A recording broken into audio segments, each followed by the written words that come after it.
All right, we need to have a talk about Zankou.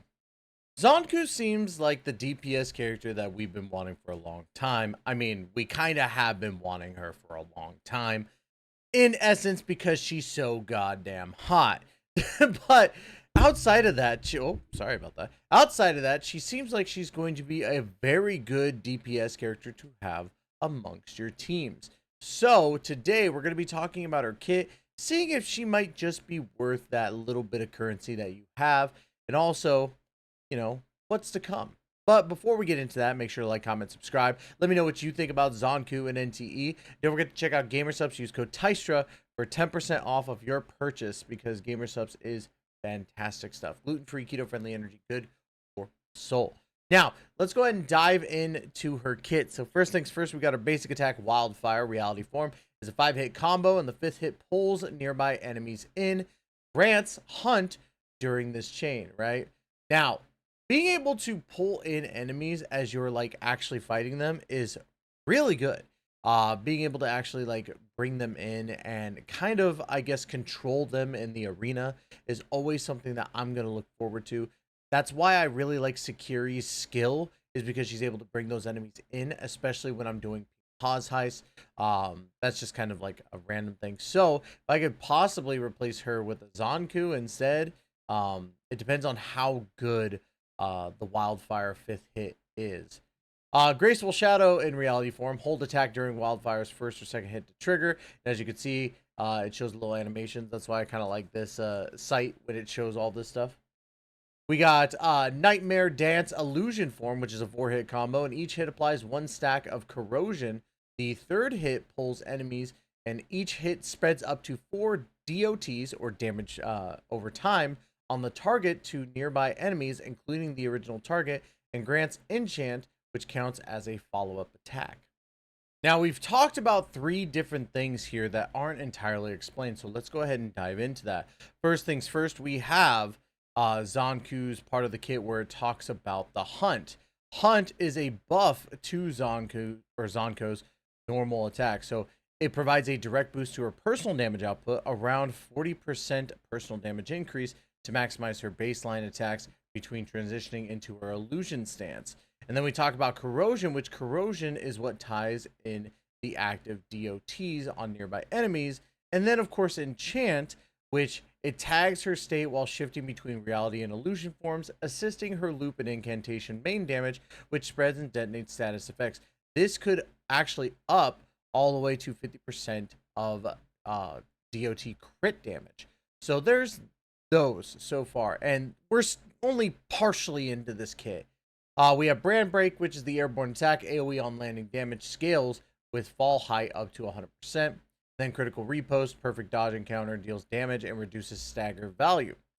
We have a redirect skill, Crimson Shadow Flash, reality to illusion form switch. So this is the main mechanic that's going to switch between them.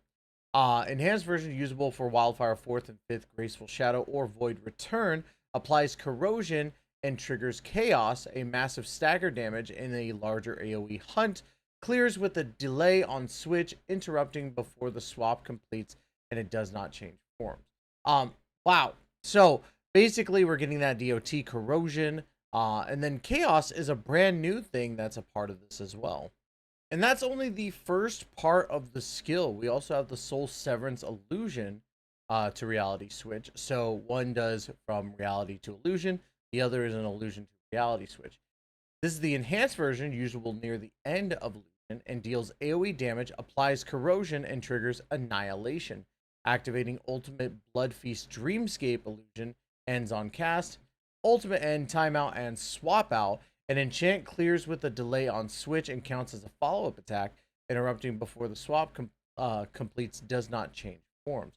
So we find out even more about this kit. Like, Zankou's kit seems complicated, but it's actually very easy just doing the switches between her skills, which is going to cause that DOT over time and also boost her own damage. She's her own support character in this sense. So not a bad character to have around, I'll tell you that. And then we have the ultimate Heaven Burning Ashes Dance Blood Feast Dreamscape. 2 ultimates share 1 gauge. If Blood Feast Dreamscape is active, it takes priority, and otherwise Heaven Burning Ashes Dance fires directly. Blood Feast deals follow-up damage and applies Venomous Blaze in a large AoE. After casting Blood Feast, tap again within the window to fire a free enhanced Heaven Burning Ashes Dance. Miss the window, the charge is lost. So she's going to be doing a lot of damage, it seems. And of course, I had to look up Venomous Blaze because I was making assumptions, but this is actually what it does. It functions as part of her damage over time, illusion rotation, setting up enemies for enhanced follow-up pressure. Basically, it's just a giant follow-up attack that inflicts this to give more DOT. It stacks as well from what I'm seeing. So very cool stuff. Very cool stuff with Zankou's kit overall, because it looks like she's just absolutely like constantly firing off those DOTs. And it's going to be an AoE effect, so all enemies are getting this. She's going to be a massive, like, I guess, batch enemy clearer, which is going to be really good for the likes of Beyond the Rails.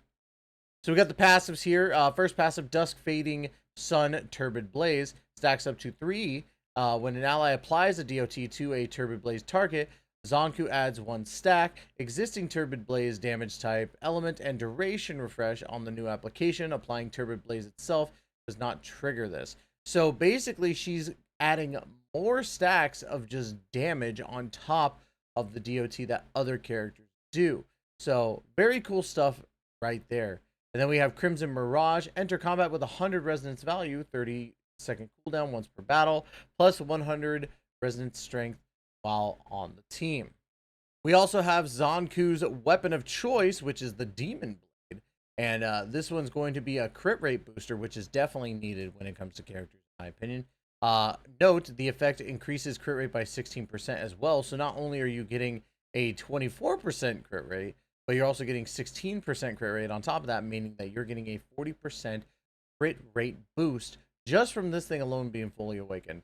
While the wielder deals incantation damage, they gain 9% crit damage for 15 seconds, stacks up to 7 times. So you're getting, what is it? I feel so bad. I don't know this off the top of my head, so I'm going to have to use a side calculator. You're getting a 63% crit damage bonus if you can continuously stack that incantation damage, which is already like abundantly clear that you can with Zankou, because Zankou's just going to use her basic attacks to inflict that incantation damage. And then can trigger once every 0.3 seconds at most. Reapplying this effect refreshes its duration. So if you keep applying the effect consistently, you're going to refresh the duration easily. So very cool. I do like Zankou's kit overall. Again, I've said this before, it seems like it's complicated because there's a lot of like different things that you have to look up and understand. Like obviously the hunt, corrosion, and then you have enchant. Then of course you've got freaking chaos. It's just a lot of stuff that comes up with this kit. However, it meshes very well, right? Maybe you don't have to understand fully what those side abilities do, but you could understand that they apply very easily to Zankou as a character, and it just makes things work properly.